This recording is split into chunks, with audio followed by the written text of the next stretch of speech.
पिता का नाम था सीताराम तिवारी और उनकी माता का नाम था जगरानी देवी।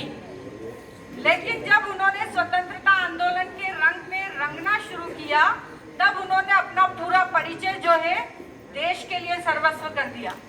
ठीक है, ये एक बहुत बड़ी घटना है और बहुत अच्छी घटना है और मुझे लगता है सारे बच्चों को ये बहुत अच्छे से पता है। इसके बाद जब 1922 में असहयोग आंदोलन को गांधी जी ने समाप्त कर दिया, इतिहास के बहुत सारे बच्चे खड़े हैं, उनको पता होगा 1922 में असहयोग आंदोलन क्यों समाप्त हुआ था, कोई बताएगा बेटा? चोरी चौरा नामक स्थान पर एक अहिंसक घटना घटित होने के कारण गांधी जी ने असहयोग आंदोलन को समाप्त कर दिया। तो देखिए आप, ये जो चंद्रशेखर आजाद थे, इनका कांग्रेस से मोह भंग हो गया। इन्होंने असहयोग आंदोलन के साथ ही कांग्रेस को छोड़ दिया और 1924 में ये राम प्रसाद बिस्मिल के साथ शामिल हो गए। उनका एक क्रांतिकारी संगठन था हिंदुस्तान रिपब्लिक एसोसिएशन में शामिल हो गए और जैसे ही ये इस संगठन में शामिल हुए, इनके जीवन में कुछ नए बदलाव शुरू हो गए। इन्होंने 1924 में इस संगठन में शामिल होने के बाद एक बहुत बड़ी घटना में अपना योगदान दिया। क्या आपको पता है वो घटना क्या थी? काकोरी कांड। आप लोगों ने इतिहास में पढ़ा होगा, काकोरी एक रेलवे स्टेशन था। वहां पर जाकर के इन्होंने अपने कुछ साथियों के साथ, उन साथियों का नाम बताऊंगी मैं, भगत सिंह और राजगुरु के साथ मिलकर के, और सुखदेव इनका भाई था, उनके साथ मिलकर के इन्होंने सरकारी खजाने को लूटा और उस सरकारी धन का इस्तेमाल इन्होंने क्रांतिकारी आंदोलन को बढ़ाने के लिए किया। तो उनका उद्देश्य ये था कि ये जो धन अंग्रेजों के पास है या सरकारी जो धन है, ये भारतीयों का है और इसका पूरा का पूरा इस्तेमाल भारतीयों के लिए ही किया जाना चाहिए। इसलिए इन्होंने इस बात को गलत नहीं माना।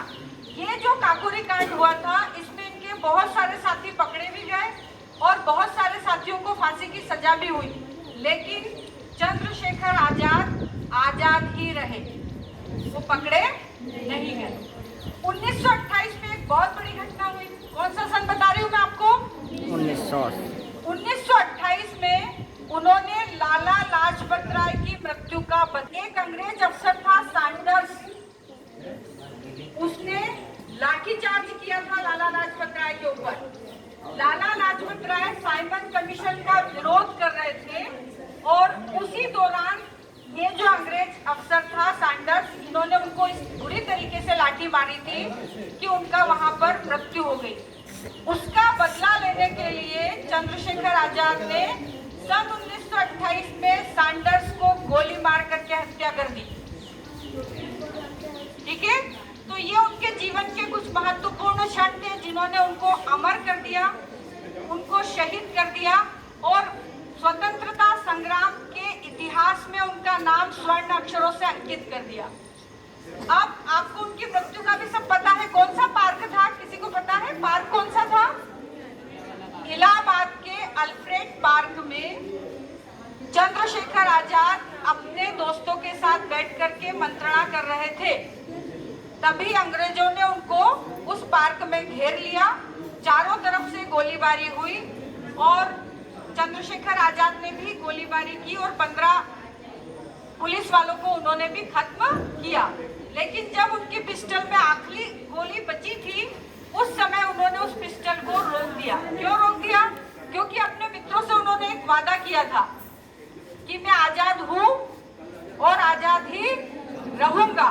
इस वादे को निभाने के लिए उन्होंने अंग्रेज अधिकारियों के हाथों में न लग करके खुद ही अपने हाथों से अपनी कनपट्टी पर गोली मार करके अपने आप को देश के लिए शहीद कर दिया। ठीक है, तो ये छोटी सी घटना है चंद्रशेखर आजाद की और आज हम उनको याद कर रहे हैं। उनकी शब्दों में बोलिए, वंदे